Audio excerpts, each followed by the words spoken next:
So we used to do this where we would just look at the rotation of the candle, look at the color, but even the Heikin Ashi color can be pretty noisy. So that can always kind of lead to issues when you have colors flashing different ways and things like that. So with the new ATS trend, in a situation like this, I could look at these groups of candles. The new ATS trend looks for separation in these. It looks for that inefficiency that's happening. And so this one, we would end up getting a new dot right about here. Okay. And that would start coming out at that level.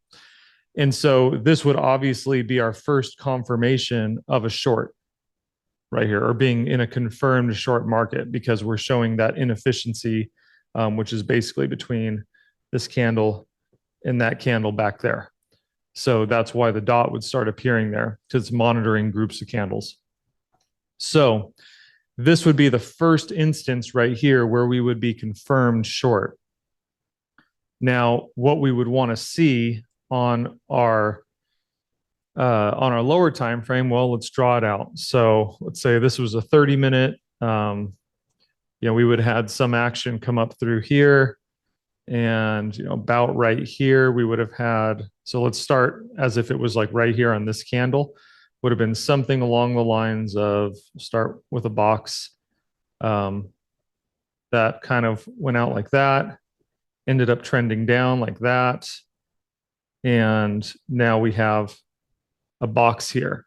So this right here is this candle right here to that candle right there. And this is our first instance of confirming short. We've already had some short movement. That's already happened.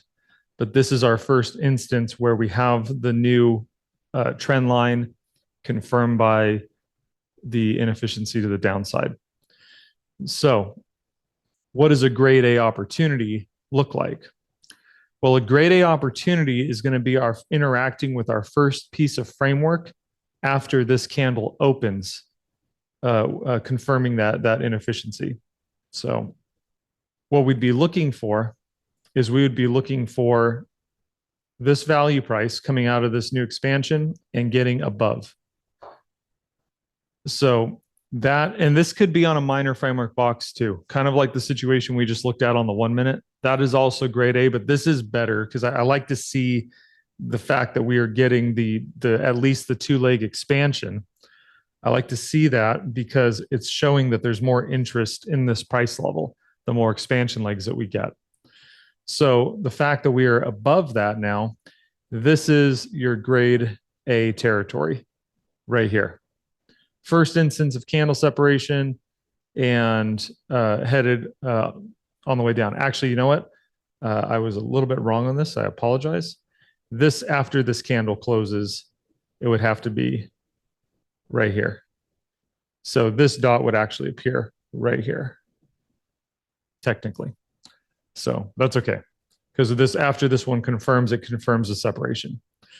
So this is the grade A territory because it's interacting with that very, very first piece of framework in the new confirmed trend.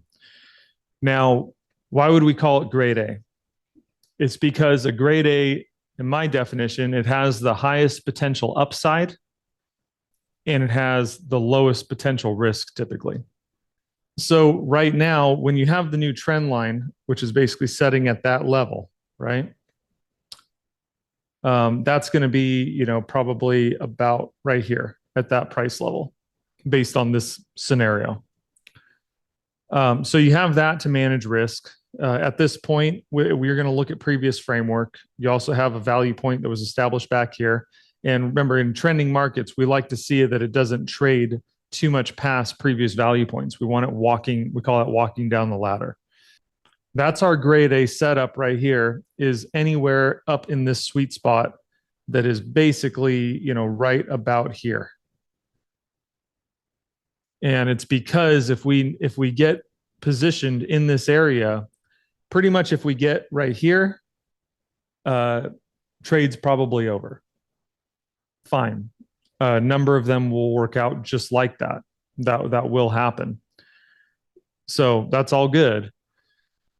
But the ones that do, range up, however they do it, and take off down through the value, this right here turns into what could be a pretty monstrous trade. What this now looks like, let's say that this was 30 minutes or whatever that time frame, you open right here, and then next thing you know, boom. Now you're headed short in a big way.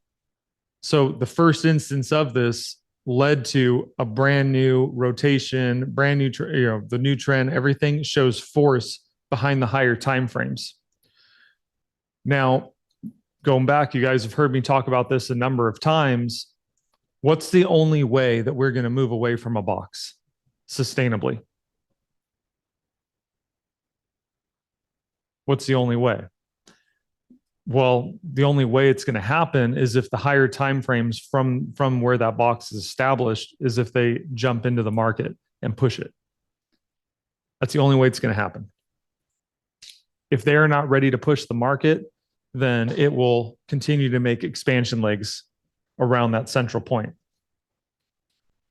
So the fact that we know that we are early to a rotation on the higher time frame gives us a little more confidence that if this pushes from this very first piece of framework, this very first instance, that it's going to be significant.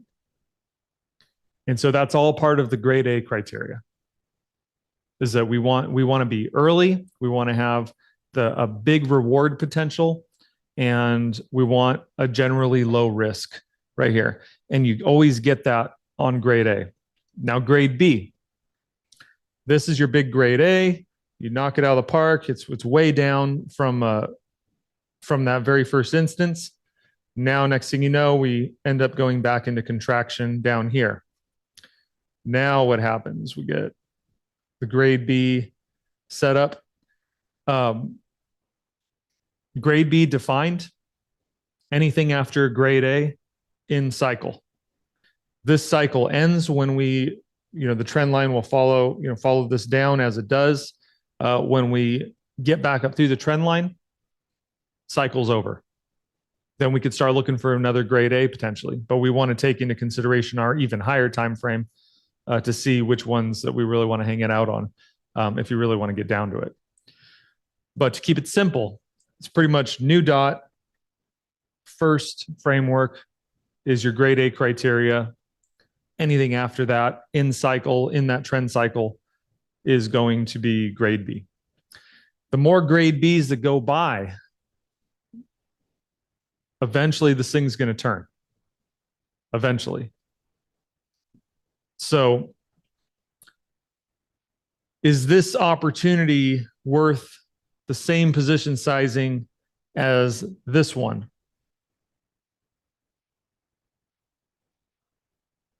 I don't think so. I don't think so.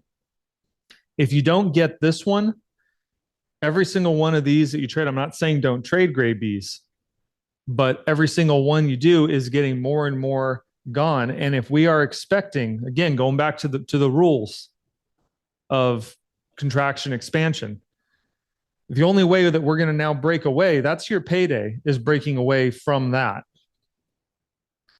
Right? So put this back here. Your payday is getting away from that expansion in trend. If the higher time frames are already exhausted, they've already moved, who's going to push you away from this box? And I'm not saying that can't keep going for a while. But that's why if you look at your trend has already pushed for a good number of bars,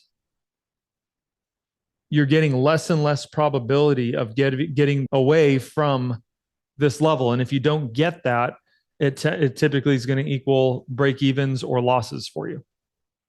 So, but there could be a lot of grade A payday or grade B paydays, a lot of them. But the grade A is usually where you earn your right to trade a lot of the grade Bs and feel a lot better about it. Because if you do well in the grade A, then you can go on and on and on to trade all the grade Bs. That's where you do the best.